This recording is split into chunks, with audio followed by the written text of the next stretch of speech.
महाराष्ट्री ये प्रश्न पापा ने पूछा है बैंगलोर से। निमित्त और नैमित्तिक के संबंध के बारे में विस्तार से बताइए, और इससे संबंधित अगर कोई पुस्तक है तो वो भी बताइए। देखो, तुम अभी हम मुझसे सवाल कर रहे हो, मुझे देख के मुस्कुरा रहे हो। तुम्हारी इस मुस्कुराहट में निमित्त क्या बना? बोलो। पापा। नहीं, अभी किसको देख के मुस्कुरा रहे हो? आपको महाराज। मुझे देख के तुम मुस्कुरा रहे हो और तुम्हें देख के मैं मुस्कुरा रहा। तो मेरी मुस्कुराहट में तुम निमित्त हो और तुम्हारी मुस्कुराहट में मैं निमित्त। तो मैं तुम्हारे लिए निमित्त हूं, तुम मेरे लिए नैमित्तिक हो। समझ गए? लेकिन तुम तभी मुस्कुराओगे जब मुस्कुराना चाहोगे।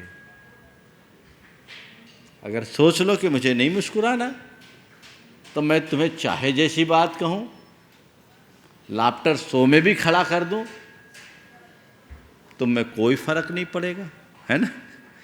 और मुस्कुराना चाहो तो होगा। सार क्या है? निमित्त केवल निमित्त है। निमित्त का प्रभाव जब किसी पर पड़ता है तो नैमित्तिक घटता है। किसी ने आपको गाली दी, मैं तो दूंगा ही नहीं, इसलिए मैं अपने आप को संशोधित कर रहा हूं। किसी ने गाली दी, आपको गुस्सा आया, आप कहते हो उसने मुझे गुस्सा दिलाया। क्या ये कथन सही है? नहीं महाराज। उसने मुझे गुस्सा दिलाया। अरे गुस्सा तुम्हारे भीतर भरा था, तब ना तुम्हें गुस्सा आया। वो तो केवल गुस्से में निमित्त बना। नहीं, निमित्त बनेगा तो गुस्सा तो आएगा ही।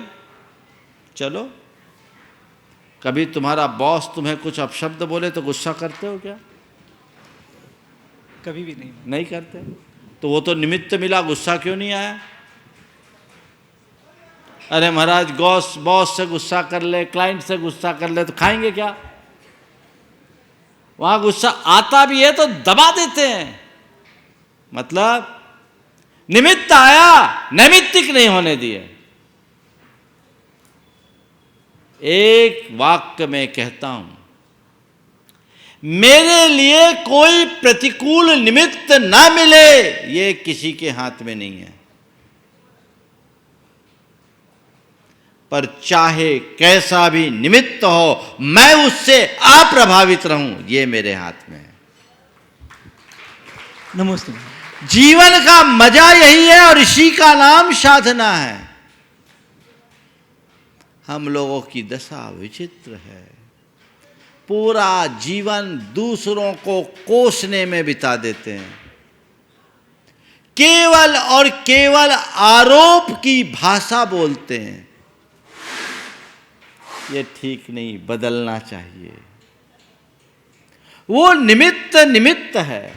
समझ गया? अब इसमें और थोड़ी, चूंकि ये सवाल छोटा है पर इसका अर्थ बहुत गहरा है और सबके लिए संबंध भी इससे है। अब क्या करें?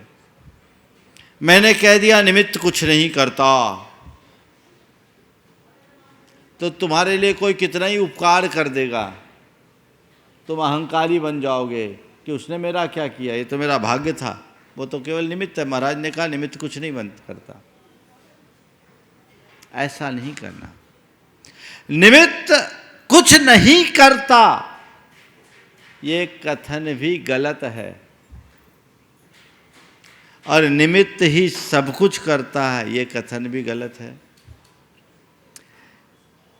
जैन जगत के एक बड़े विद्वान हुए पंडित कैलाश चंद्र सिद्धांत शास्त्री। मैं थोड़ी शास्त्रीय बात पर आ रहा हूं, फिर व्यवहारिक बात की बात करूंगा।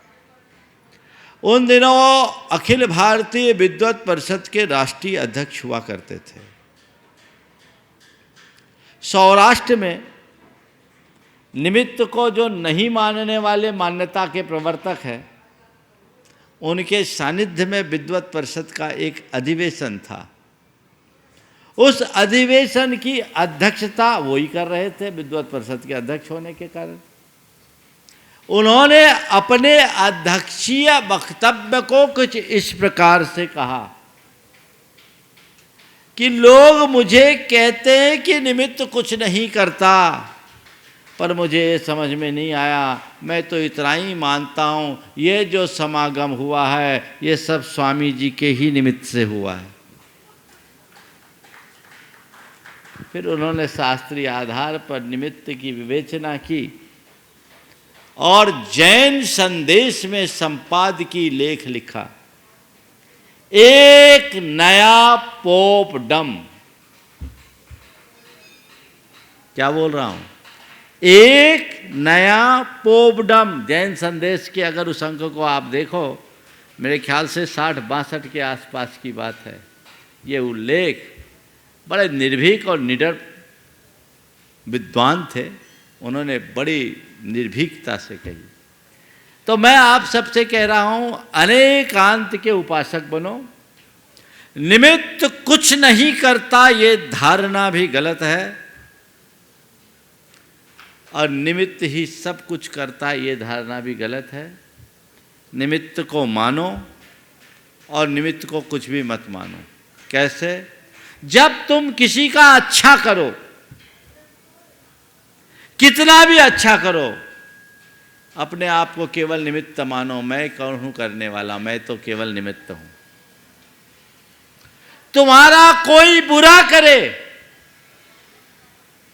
तो उसको दोष मत दो, अरे वो तो केवल निमित्त है, दोष तो मेरा है। वो तो निमित्त बना, वो तो केवल माध्यम बन गया, उस पर दोष मत दो। यहां निमित्त कुछ नहीं करता। लेकिन कोई तुम्हारे साथ कभी थोड़ा सा भी अच्छा व्यवहार करे, उसे जीवन भर याद रखो, ये सब उसकी कृपा का फल है। उसके प्रति कृतज्ञ बने रहो, इससे विनम्रता आएगी, अभिमान नहीं होगा। और कभी किसी के प्रति थोड़ा भी गलत किया, हाँ मैंने बुरा किया, ये सोचकर उससे क्षमा मांगो, मन साफ हो जाएगा। जीवन का रास्ता यही है। आपने पूछा कि हम फिर इस निमित्त के संदर्भ में कोई ग्रंथ है, अपने पिताजी से कहो, इनके पिताजी बड़े स्वाध्यायशील व्यक्ति हैं, उनसे कहो आचार्य ज्ञान सागर जी महाराज की एक कृति है सम्यक तुषार सतकम, उसे पढ़े। निमित्त उपादान की जितनी अच्छी व्याख्या वहाँ है वो अन्यत्र नहीं।